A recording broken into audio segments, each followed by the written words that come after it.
Welcome everyone to the first Sprinklr AI webinar. We're actually going to be doing 6 of these, one every week for the next 6 weeks. Today will be an introduction to Sprinklr AI. I'm going to just talk quickly about who's going to be doing today's session. So my partner in crime today is Pavitar Singh. Pavitar is our Chief Technology Officer, has been part of Sprinklr from the very beginning and has been driving our AI initiative for almost 5 years. My name is Grad Khan. I'm the Chief Experience and Marketing Officer. I've worked with Sprinklr for a long time. I was their customer at Microsoft for many years, and I've been the CXMO for about 2 years. Our agenda today is we're going to go over the current landscape. I'm going to cover that. I'm going to talk a little bit about what makes Sprinklr AI unique. It is quite different from everything else out there. We're going to go switch gears and talk about how Sprinklr works. That'll be, Pavitar will take that on. He'll talk about AI across all of our products, and then we'll do a Q&A at the end. And Pavitar and I might frick and frack a bit as we go through it. So you've heard the word AI a lot.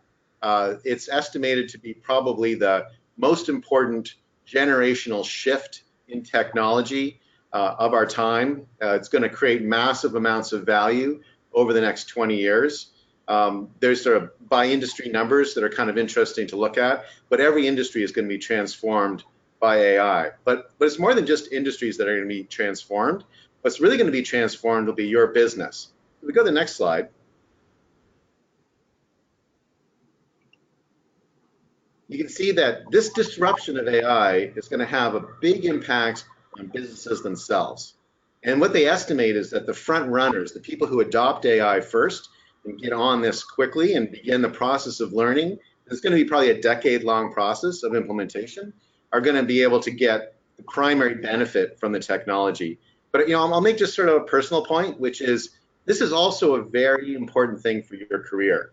And I just personally get a little frustrated by some of the reporting on AI. Everyone kind of runs around sort of waving their arms and, oh, the robots are taking our jobs, and we salute our robot overlords and all this kind of stuff. And that's actually furthest thing from the truth. And that's this classic FUD, fear, uncertainty, and doubt, and don't listen to it. This is just like when the web came out, and when we think about all the jobs that exist today that literally weren't even jobs, even 20 years ago or even 15 years ago.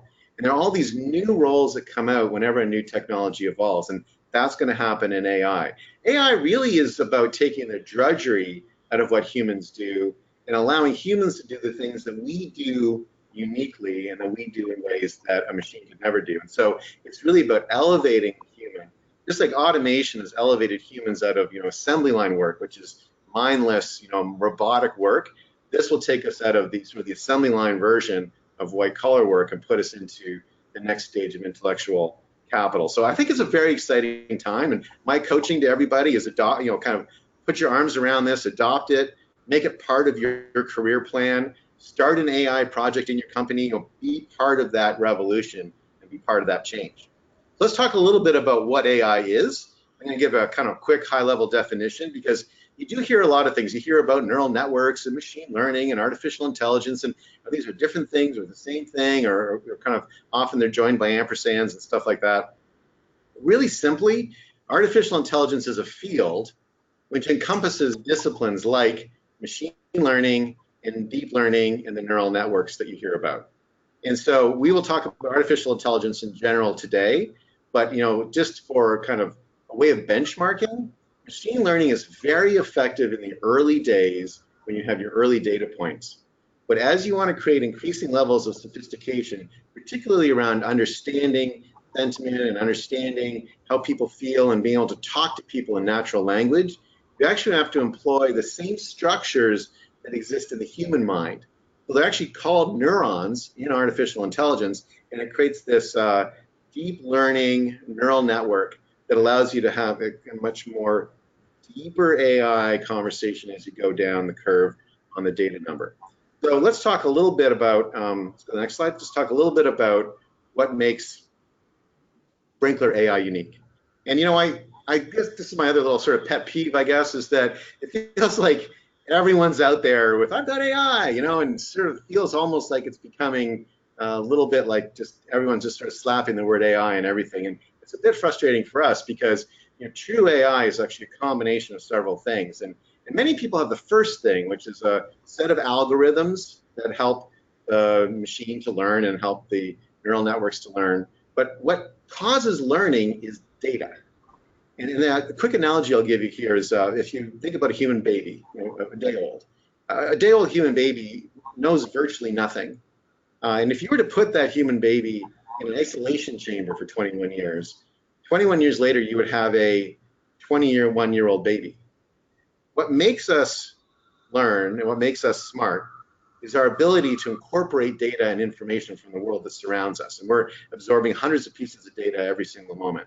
And that is what that training for our own neural network inside our core processor is what makes the human mind intelligent.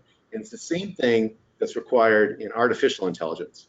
And so what's really special about Sprinklr is that Sprinklr is connected to all 23 social platforms, all 11 of the messaging platforms, all web chat for many, many of our clients, and also the 250 million to 500 million blogs, review sites, forums, things like Reddit. All that data is out there and it's actually pulled into Sprinklr every day. Every day we pull in petabytes of data to Sprinklr, every day. And a petabyte, just for kind of like, if you're at a party and you want to like, impress someone, a petabyte is 1,000,000 gigabytes, and a gigabyte is 1,000,000,000 bytes. So a petabyte is 1,000,000 billion. So kind of a little bit of Dr. Evil there. So 1,000,000 billion, multiple million billions are coming into Sprinklr every day. We're actually able to take that and we are learning like crazy. So we're a child that's being fed a tremendous amount of data and tremendous amount of information. I'll talk a little bit more about how that kind of comes to life with our clients in a second. One thing I'll just quickly note here is that because of that and because we're connected to all the global platforms, we're also getting a lot of information on relatively complex languages which have thousands of characters like Chinese and Japanese and other languages like that. And those languages are actually really well represented in the Sprinklr universe, and that's pretty unusual. Next slide. So the more you use AI, the better it gets. I think you understand the baby analogy. One of the other things about Sprinklr is not only are we pulling in this entire modern channel network, but also we have the largest brands in the world as our customers. So 70% of the Forbes 100 most valuable brands are Sprinklr customers, using us to drive epic customer experiences. And 9 of the 10 most valuable brands in the world are Sprinklr customers. And so we've got some of the largest global brands that are representing 150 different countries actually working with our AI and training it every day. Yes, no, that doesn't work as well, training it. So not only do we have all the general stuff coming in, we also have all of these companies and these different verticals training it. So we have 40 verticals that are being deeply trained by people, thousands and hundreds of thousands of people working in these companies. And then each company actually has their own unique AI implementation where they've been able to train it themselves. I'll give you a quick example. So Mayo Clinic, a very famous healthcare institution, is a client of Sprinklr. At the Mayo Clinic, the word sick means something very specific, and it's an important word for them. Another big client of ours is Red Bull. Red Bull has, the word sick is actually really important to Red Bull, but sick in a Red Bull context is very different from sick in a Mayo Clinic context. And AI gets trained so it's able to understand both from a vertical and company standpoint how that word needs to be treated more differently. I was actually at Microsoft when we started the AI project with Sprinklr. Microsoft's got a similar situation. Many of our products are very common names, right? Word, Office, Windows. And we see people saying things like, I want to clean the windows on my office. And that really didn't have anything to do with us. And we needed to have context and AI to understand someone who wanted to clean the windows on their office and someone who wanted to clean Office off their windows. Very different, but very similar things. And getting that context was very powerful. Next slide. So I'm not going to go through every single number here, just kind of a couple of quick highlights. You can read this. But our current Sprinklr AI implementation does 5 billion predictions a day. This is one of the most sophisticated AI platforms in the world. And just so you understand, like our commitment, it's actually almost half of our R&D budget. Today it's 40% and rising all the time. And Pavitar has made this the focus of his whole R&D organization. So one of the reasons why we know AI is really important is that we live in the modern channel world. In modern channels, the data is unstructured. So in an unstructured data world, the only way to really make sense of it is to use AI to draw context. Because even in a single post, there are often both positive and negative sentiments, and sometimes even multiple brands. And you need to be able to parse that apart using AI.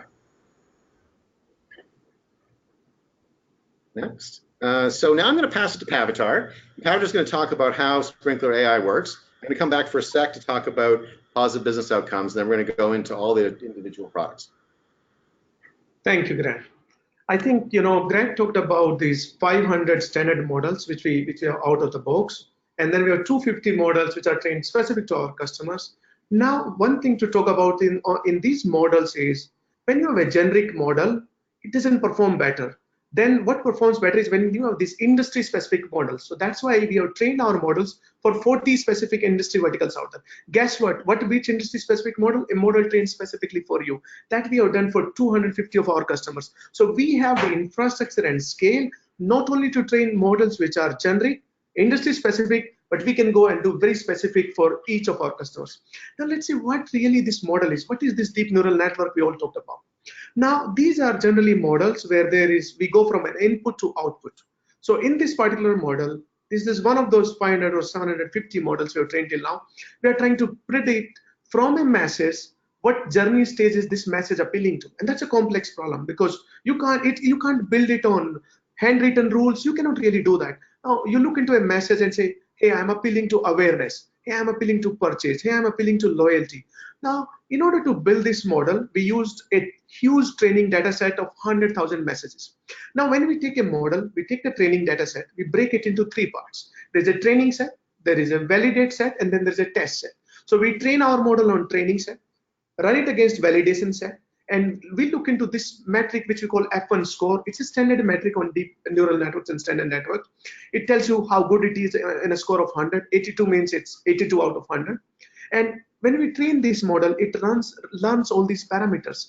This specific neural network learned 15 million parameters. Imagine, can you express these 15 million parameters by your hand? Can you do that? No, you cannot really do that. That's why the power of AI, which Greg talked about, specifically in deep learning, it gets better with more data. I mean, traditional machine learning, we have seen it plateaus after a certain time, but deep learning keeps on going for much more data as your networks become deeper and deeper. What is this deep network? Let's look into that. Now, we start with an input message. Oh, this is plain language, whether English or whatever. Our computers cannot understand that. Now, what we need to do is we need to translate this language to embeddings which our computers can understand. In this case, what we do is we take every word, translate it into a mathematical vector of 300 dimensions, and this allows us to capture what this word semantically means. So generally in this vector, proud, pride, these all will be very, very similar in that domain out there, right? So it learns that. Then what it does is it passes this word embeddings, these vectors into neurons. So we have these various layers, and this all data get fed into these hidden layers. And in this network, we had almost 8 layers. I've hidden some of these layers, and these are various neurons which are interconnected. This tries to mimic our human brain, but nobody knows how human brain actually works. So we are just trying to, create it. So it is really, really artificial. It's not really similar to your brain, but we are trying to express that concept. Now, in a neural network, in a deep network, what really happens? You are trying to learn a mathematical function. That mathematical function takes a sentence and translates an output of which journey stage are you appealing to. In this specific case, we fed a message, and the output layer had this outcome that it really belongs to awareness, and it gave us mathematical score, which was like, how sure it is about that. Now, here we have these 8 outcomes, right? This network, when we trained, it finally learned 15 million weights. It had as we have a test and validation set, so every time we train a neural network, we always run it like how good it is, right? And this one gave us a precision of 86%, recall of 80%, and almost 82% F1 score. And that, just to give an idea, anything more than 80 is generally good actually. And as you create more deeper network, introduce more layers, more neurons, it will take some time to train, but its performance will go up. So the logic is you create increase the depth of the network, increase your training set, and you'll get higher accuracies out there. And this is how we have all those 750 models which we have trained on these accuracies. Now, let's spend some time into looking into what we are doing on AI across all products. Let me invite Greg back on this important concept. Greg. So thank you, Pavitar. So the way that we actually work with our customers at Sprinklr is actually pretty different. We're based it entirely on value realization. So I'm not going to read through every single sort of box in this chart, but you can sort of see it all. And what you've got, I'm just going to orient you. On the left-hand column are the 5 Sprinklr front office products. They're all built on a single code base in a single cloud. So they're all connected, but there's sort of 5 different front office functions that basically correspond to sort of 5 different functions in most organizations. For each of one of those products, there are 3 PBOs, and the PBO acronym stands for Positive Business Outcomes. And the positive business outcomes generally bucket, if you look in the first column, to increasing revenue, the middle column, reducing costs, and in the third column, managing risk. So revenue, cost, and risk. And actually under each one of those PBOs, we actually have 3 use cases. So there's 3 use cases for each one of these positive business outcomes. So there are actually 45 use cases in total. And the way that we talk to prospects is, which of these use cases are most important to driving your business success. When they become a customer, the way we enable them is around the use cases that they'd identified as important.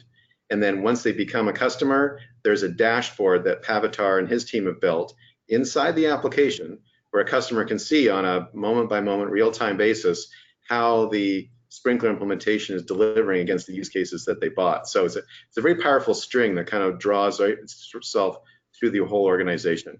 So what's kind of interesting about this slide is that we've noted on these 15 positive business outcomes how many are powered by AI. And I mentioned earlier that AI is super duper important to us. And you can see here that 14 of the 15 PBOs are powered by AI. So now Pavitar is going to go through each one of these products in order and just give you kind of a quick example of how it's making a difference. And as we go through subsequent webinars, we're going to do a deep dive on each one of the products with a lot of deep examples. And so you stay tuned for those. Thank you, Grant.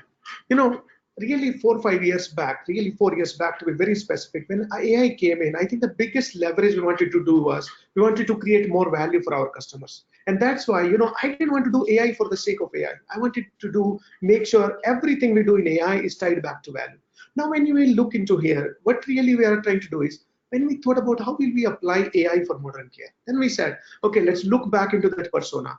If you are a customer care leader, what really matters for you?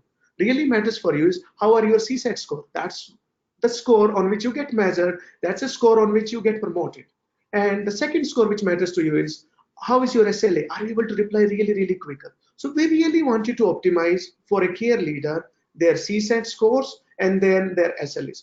At the same time, for care agent, what really matters for a care agent is, hey, I don't want to do these simple cases, this boring repetitive tasks. Can AI take care of that?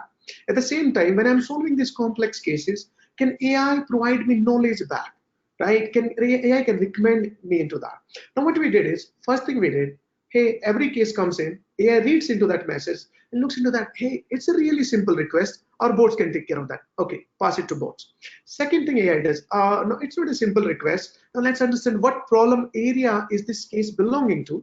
Oh, we identify this is a payments issue. Guess what? Which agent we should send to? Oh, these agents are really trained on payment issues, and their last CSAT score on payment issues were really high. So they are faster SLAs on these things. So they are the right audience. And you don't need to configure any of that. AI will learn all on its own. Then it will get that message to the right agent instantly. And guess what? That will help you to get your SLA better. Now, one of those things we are going to do that is once agent gets into the response, we're going to start recommending the smart replies. And I'm going to talk in detail smart replies in a minute. I'll come back to that. Now, one of the magical things as a care leader you care about is CSAT, your happy customer. Now, when they are going through this care experience, we have a way to predict what will be their CSAT score after the care experience has ended in real time. We know, hey, customer is really not happy now. Hey, can we escalate it to a different agent? Can we increase the priority of this case because we have to respond faster? Hey, can we get supervisor involved? So guess what? Before customer experiences post your case, you get a bad CSAT score, you can intervene much before because AI is able to predict what it's going to be. And then guess what happens? You get amazing CSAT scores, you get promoted. Now, in every part of AI for modern care workflow, AI is playing a role. Whether it's when customer surveys come back, analyzing unstructured text out of that, what really customers said, what they liked, what they didn't like, auditing agent performance, how are agents responding? Are the agents responding on brand? Are their messages on brand? Are their messages having empathy? AI can do all of that. Now, look into one scenario. Let me take you one of these features. I'm very proud of this feature. This feature we call smart replies. Now, as a care leader, you know agent attrition is really, really high. I mean, your agents turnover in 6 months, 9 months, and you have to keep on training those, and then they keep on churning. Guess what? Where is your most of knowledge? Your most of product knowledge in all your last sold cases. Guess what? You can point AI to that. You can tell to the AI, hey, these are my hundreds of the best agents, learn from how they respond, and make all my agents as good as these agents. Guess what? AI can do for you. Now, when we deployed it to one of our customers, we saw 33% reduction in SLA out of the gate, just turn on the feature. When we did the basic math, it turned out $1.1 million in annual cost savings for that specific customer. Right now, each one of these AI features we built, always remember, value was the first thing. I'm not going to do AI for the sake of AI. Every AI feature has to result into tangible value for our customers. Let's look into smart reply in a bit more detail. Hey, we have this customer, he's unable to order, his app is crashing. Guess what? AI recommends 3 responses. Let's look deeper into these responses. All these responses are not canned responses. I mean, AI learned it from your agent behaviors. So that means we can control, we can fine tune these messages on basis of sentiment of that message, on the basis of the quality of the problem. Hey, we can say, hey, we can first be inquisitive. Hey, we are really trying to understand which is your platform, whether it's iPhone or Android, or we know what really works. Hey, log out, log in again. We have seen it works generally a lot of the time. Guess what? You can directly use that. Then you use that message. Guess what? It works for the customer. Then once the customer really is really happy, they are, hey, I crave your ice cream all the time. Guess what? AI again come back, look into, and recommend responses back to you. Now what AI has done, AI has bring some humor into that, because some of your smart agents use humor in your responses. Guess what? Humor is great for care. And you know, customers really respond well to that. There is another response brought from another genre, another tone, another scenario. So guess what? Every time we give you responses, there are 3 different responses. It has learned from the past behaviors of your agents. What does that mean for an agent? It means you can respond faster because we are suggesting you anything. Second thing, what it means for a care leader, guess what? Your customer satisfaction score will be higher because you will be sending them responses which it has learned from your best agents. And guess what? Generally, your best agents are right most of the time. And it's going to be faster. Now, this can lead into so much ROI for you as a leader. Right? Now, let's look into AI for modern marketing. Till now, we have only covered one use case for care. Now, as you know, we have a follow-up webinar series from next week on every product. There, we'll go deep into every model into that. Now, let's spend time into AI for modern marketing. Now, what really matters for a marketing manager? Hey, you want to create a content which is much, much better content. How do you know it's a better content? It will get a higher engagement rate. Now, how do you produce better content? Guess what? You can learn from your past performance of your content. You can learn past performance of your industry content, right? Our AI looks into your content, figures out which theme you are appealing to, what was the tone you are going after, what was the journey stage you are appealing to. You do not need to manually annotate all these content out there. AI will do that for you and bring those insights back to you. You start from that. When you are accessing our asset manager, guess what? There are AI-defined filters. If you are looking for, hey, I'm trying to figure out all images where my product was there and my customer was happier in these pictures, or whether I had mountain images, guess what? You do not need to manually annotate those images. Our AI will figure out what was the scene of that thing. The other thing we talk about, in AI, when you're producing as a marketing manager, a lot of time is spent basically in to and fro of approvals, right? Remember, you submit something for approval, it gets rejected. Oh, it was not on brand, it was not part of the brief. What did you produce? Guess what? AI can help you with that also. Let's look into that use case into a bit more detail. We call this feature smart compliance. This basically feature is going to take so much pain away from your content process, production process. Biggest problem, we all write these briefs, but these all briefs are generally, Google document, Microsoft Word documents, PowerPoints, PDFs, but those are not actionable. Your software cannot understand that. It does can upload that brief, can show it to you, but it cannot apply that. Now, what we did when we applied this particular feature for our customer, they observed 58% reduction in approval time. It reduced the time you are wasting to and from. Guess what? That reduces your cost of content production. That improves your content efficiency, velocity of your content. You can produce content faster at lower cost. For this specific customer, we observed almost $1.4 million in annual net savings just on this one AI feature. Right? Let's look into how it really worked. We started what? Let's look into your past performance of your content. We applied content themes AI model, one of those AI models. It looked into that. He said, hey, whenever you are producing your content and you are using themes of proud, feminism, scarcity, urgency, it performs really well. It gets you higher engagement rates. And when you use tone of your conversation to be encouraging, guess what? It gets you higher engagement most of the time. Now, next time when you're crafting your campaign and content brief, guess what? You can include and use that knowledge. When you are writing content theme, hey, I want proud content. I want to appeal feminism and empowerment. I want to appeal to scarcity in my content theme. My tone of content should be curious and encouraging because I know that worked really well in the past. Guess what?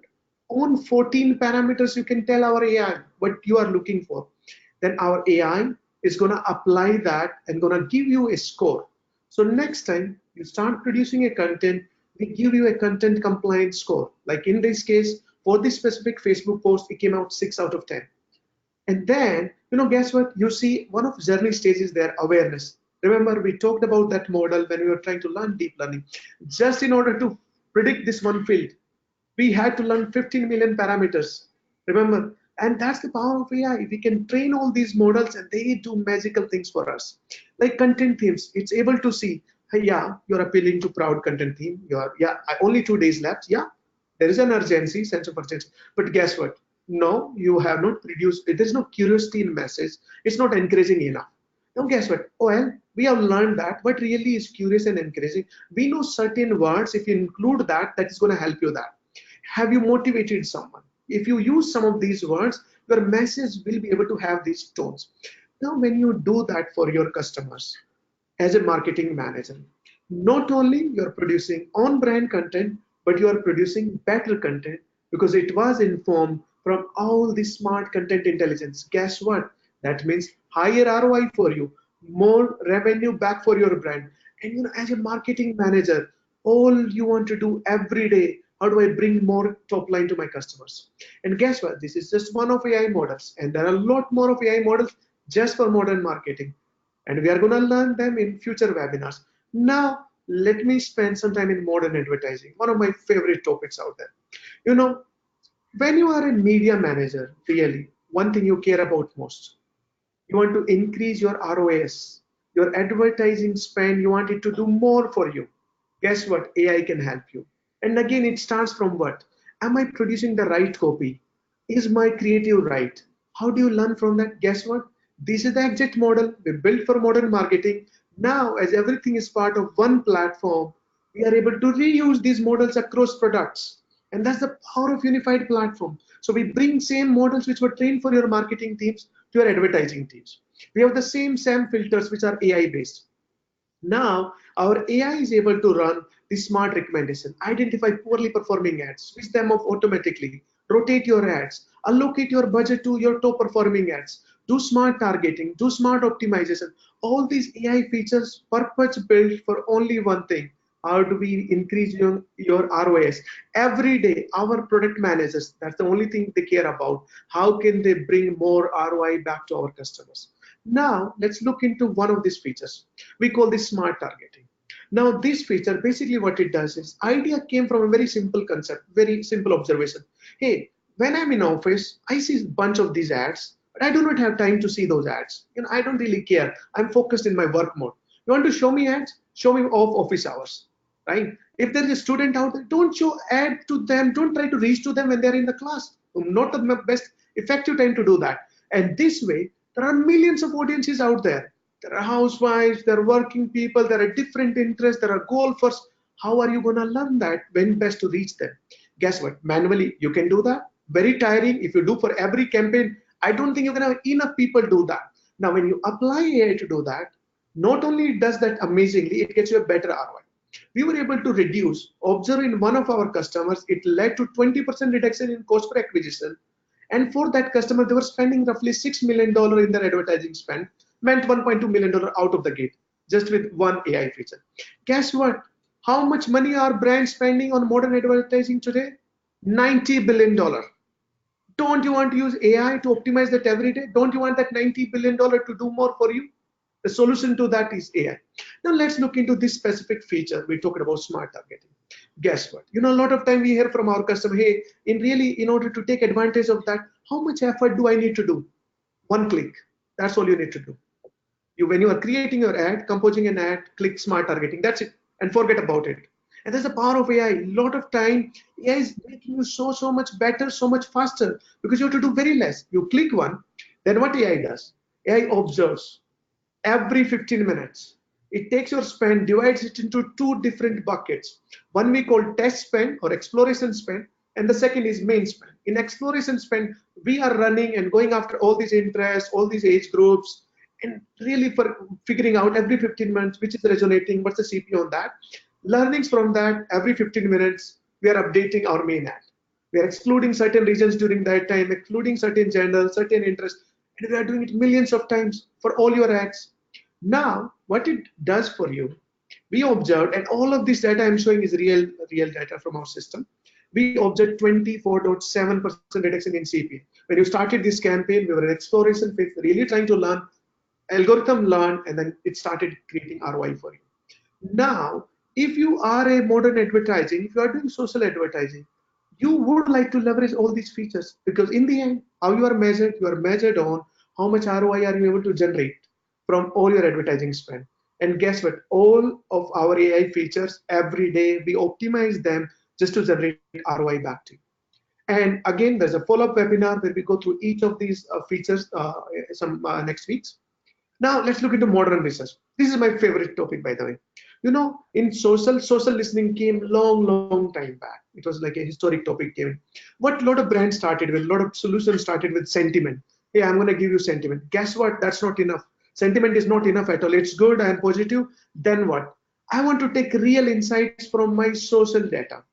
Then what we did, we challenged our AI team and we said, dude, find more insights. We want to have far more actionable insights, because as an insight analyst, that's what matters for me. My boss is looking for, am I able to find these amazing insights my company can use? We trained our AI models on 40 different verticals. We said, go deeper, look into the text, read more, which product attributes we are talking about, which service attributes we are talking about, and go not only on the text, go into visual, go into all the images you are getting, look into where is our logo, what other objects are mentioned along our logo, in which situations is our logo mentioned, are people happier with our logo or no, right? And a whole lot of these things, what it does for you, you can generate so many insights every day in real time. You don't need to run surveys, you don't need to wait for 3 months to figure out customers are happy, unhappy. So many insights they can give it to you. Let me show you one of those models today. This model we call an insight model. When we deployed it, all it's doing is it's running a advanced NLP on your raw unstructured text and converting that into actionable insights. We took it to one of our customers. We observed 20% improved efficiency in analysts. And guess what? They were able to find 40% more actionable insights. And what you can do with these insights? You can, let's look into one of these examples and then I'll bring it to you. Now here, what do we have? We have 2 small sentences. Gave to AI. AI figured out 4 insights. Hey, our product is doing really good job in effectiveness for skin concerns. Some of our competitor products is not really doing good on post usage, moisturization, it's not really good. We go 3 layer deep in 40 plus industry categories. We scan, it's like an X-ray scan of every message out there. From 2 small sentences, we got you 4 insights. Who can use these insights? Guess what? Your product R&D teams. They can improve your products from their insights. Your marketing team, next time your marketing is producing a message, well, they should talk about effectiveness of your products, right? If you are, and guess what? Your competitive research team can use, where are your customer products struggling? And customers are talking about your products round the clock. You don't need to ask them. You don't need to send them a survey. Hey, how do you feel? Come on, whenever they're going to experience your products, they're going to talk about it. What you need is a smart machine learning in order to create insights out of that. Guess what? There are 4 lines, 7 different insights. How deep can it go? Hey, what people are talking about my product designs? What people are feeling about my one of performance attributes of my product on noise and vibration? How people are feeling about service quality of my product?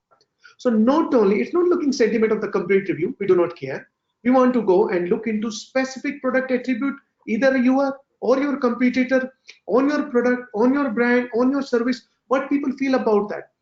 Now, once you turn it this AI, then massive amount of unstructured data, which you had generally problem with, becomes a massive strength for your brand.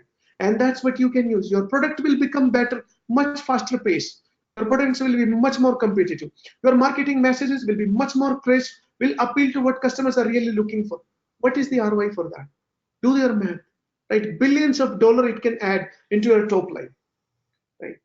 Now, let's look into modern engagement. This is one of our oldest products. We started our company with this social publishing and engagement product. In this product, when we started this industry, we saw, hey, in social, people talk about a lot of these messages, and manually we have to move them around or use keyword-based automation rules to do that. In fact, we were the very first brands to build automation engine, a powerful rule-based engine. Guess what? That can do only what you know, only what you can tell all the keywords. AI can do a much better job. AI can look into every message, identify whether it's worth responding or whether it's not worth responding. Then what you do, you take your energy, you take your resources, and you deploy them on more on responding and engaging with customer. Guess what? When you engage more, they buy more of your products. They have much more stronger brand affinity with your products, and they don't leave you. So you can use same investments in your existing community managers, social media managers, and then you can deploy them and use AI so that they engage more. Guess what? When they engage, we have these smart replies, we have these smart recommendations, and these smart replies, guess where you saw them? In our care. Applied similar machine learning technique. In order to, we applied this technique now on your best social media managers. Guess what? There's a consistent technique. You can learn from the behavior of best of your agents. Use AI to take to all of your social media managers, all of your agents. When we were talking about modern advertising, there it was learning from all these observations. The technique, AI technique it was using, there was reinforcement learning. It was making changes, observing those behaviors. That's the same technique which is used by AI and all these teams out there to compete and beat these games like Go, checkers. So guess what? All these amazing techniques, which we are able to observe and apply in other fields, we can bring them into modern front office. Now let's see an example. When we applied this automated moderation in modern engagement, one of our customers found that 70% of messages filtered, non-actionable. You don't need to spend any energy on that. What you can do, you save energy and engage more, allowed you to 100% increase in engagement. And when we talk next week, there will be one of our customers sharing that case study. Now it's very simple. It looks and works very simple. It looks into every message which is coming in, understands that mathematically, identify whether that's a lead. If it's a lead, where should this message go? It should go to your marketing team. It should go to your sales team. Whether it's a complaint, it should go to your care team. You don't need to manually look into that. It's going to classify. Guess what?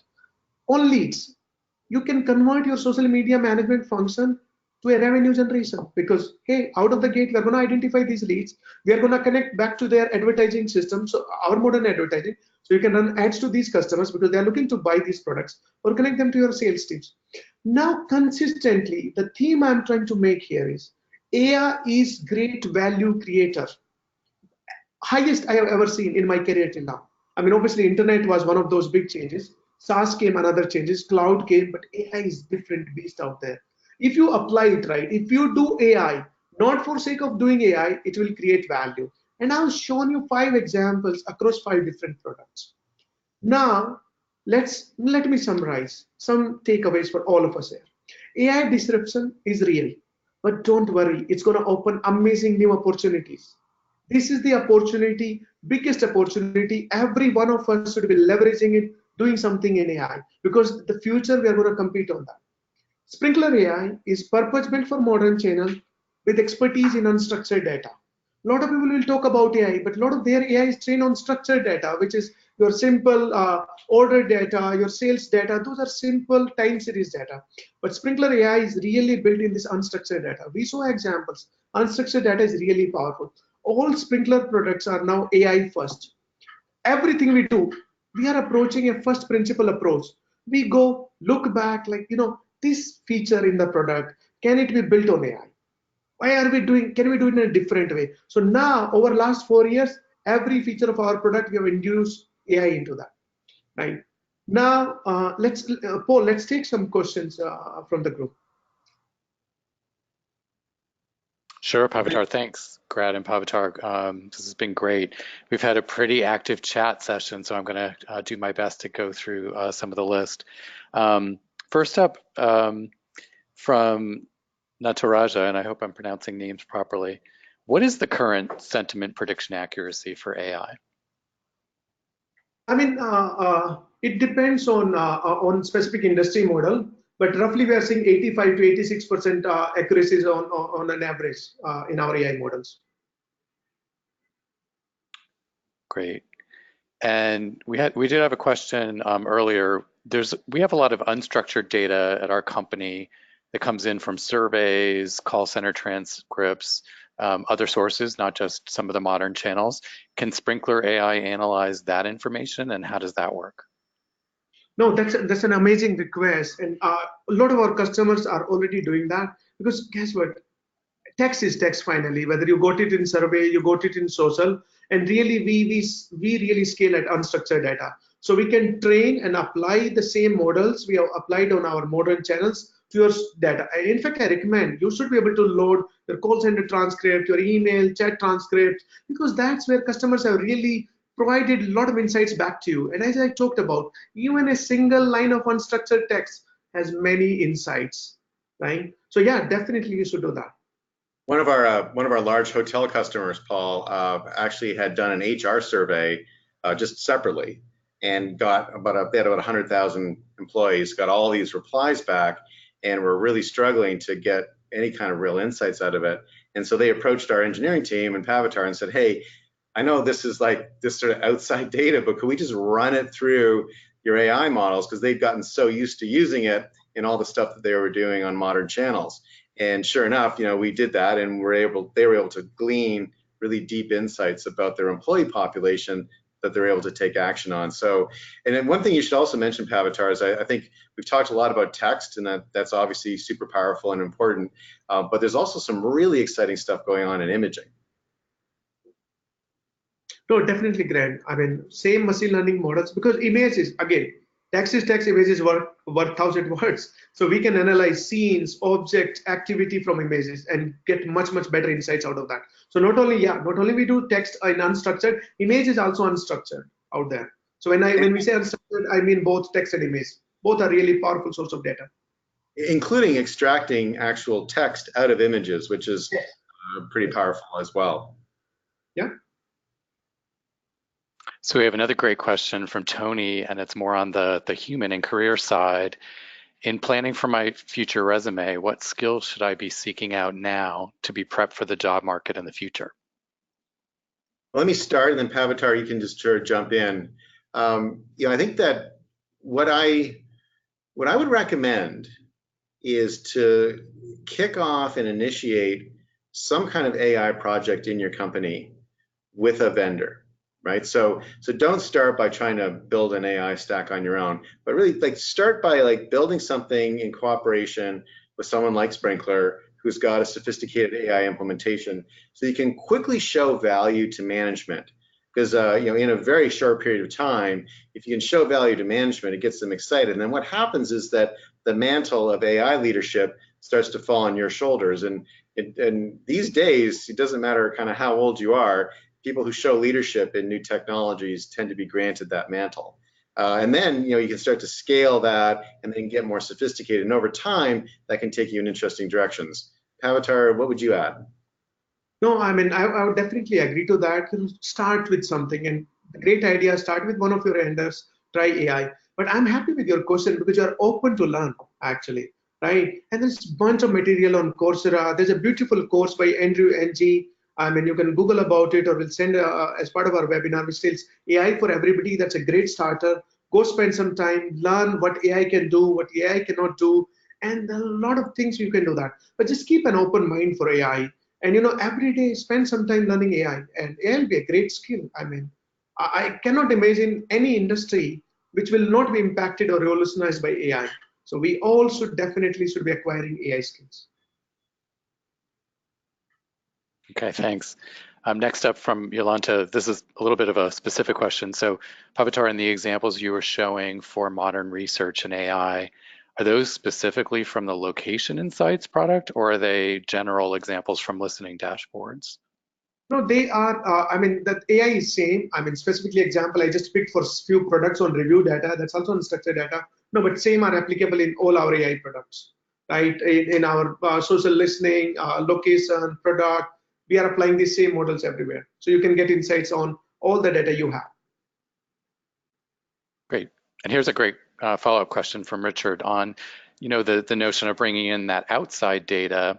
How do we do that? How do you bring in that outside data to have the AI engine work? I mean, we have this module in Sprinklr Data Flow.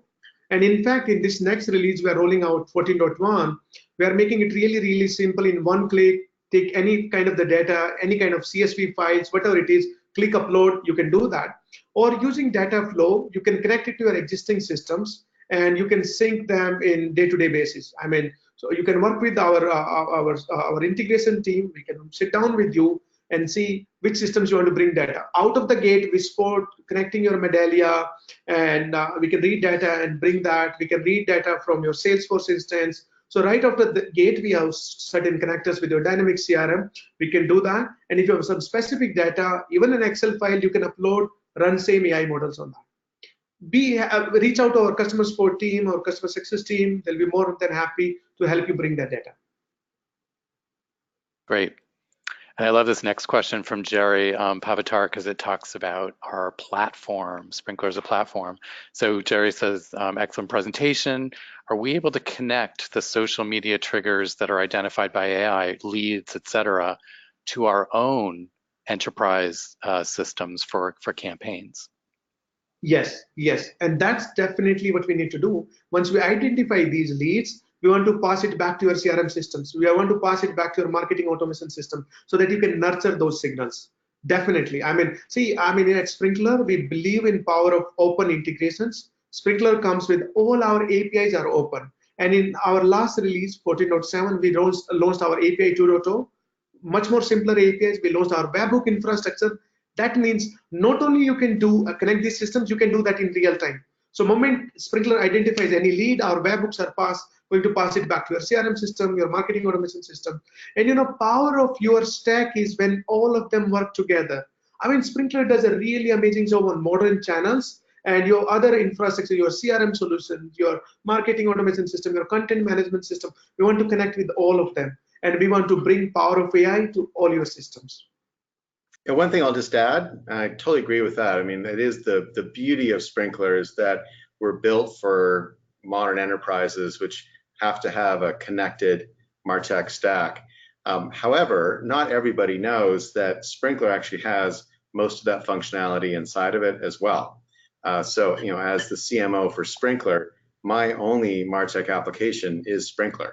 So Sprinklr includes email functionality, chat functionality, includes marketing automation, now social automation. So a lot of that stuff's actually in Sprinklr. And one of my favorite things to do is to talk to customers and say, you actually own a lot of functionality that you're paying extra for with another vendor. And just think about it. Maybe there's a way for you to save some money and have a very cohesive customer ID model by having everything in a single unified front office.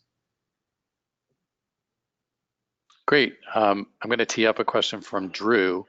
How long does it typically take your AI to learn the business-specific terms? He was thinking back to the example of Microsoft. Yeah, I mean, so it's basically, as we just do deep learning, right? So really we are focused about creating, we go and optimize for large data and high performance, right? So in order to train deep neural networks, anywhere 5 to 10,000 examples, we start with that. And then again, as it's a feedback loop, as we roll that out model in our user interface, our customers look into, as they interact with the system, they give us a lot of feedback back. So really, it's just, training time is not that huge. Once you put the data, GPUs are there, you load it up. So if you're training data, I would say a few hours is all it takes to train a model, but it may take a week for you to identify those 5 to 10,000 examples out there. So generally, we have seen if you have existing training data, it's few hours. Do not have existing training data, we need to build that. It may take up to a week for us to create a specific model for you. And think about that chart that I showed right at the very beginning. Often what you'll see is in the early stages where you're mostly employing machine learning, you have a pretty steep curve. So you see a lot of value really quickly. But then over time, as the deep neural network starts to come into play, you have a continued increase in quality as time goes on. And what we're seeing is that while you can see immediate value, you also see long-term value. It never really stops getting better. And that's the thing I think is most exciting about AI is it's constantly learning and getting smarter. Yes, yes. Next up, this is a good clarifying question from Melissa. For the NLP, are you leveraging predominantly proprietary AI, or is it a mix of third-party, open source, and proprietary? A lot of it is proprietary actually, because when we looked into these generic industry things and all the cloud providers, we looked into their sentiment accuracies, and we were not getting the right thing because they were not tuned for you. They're not tuned for unstructured data to start with, which is a lot of modern channel data is unstructured. They're not fine-tuned to specific industries, and they're not fine-tuned to specific to our customers. So we had to do and build a lot of our AI is proprietary for us. Because we were chasing higher accuracies, right? We can get you 60% accuracy for any open source out there, but that's not what we are looking for.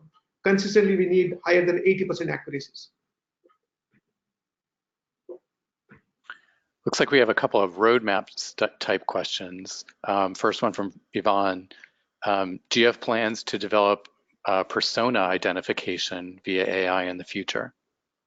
Yes, definitely. That's one of the areas we're going to explore actually. And that's the model are, in AI, what is the art of possible for AI is actually, as a ground rule, if a human can do a task in thinking in 2 to 3 seconds, AI can do that.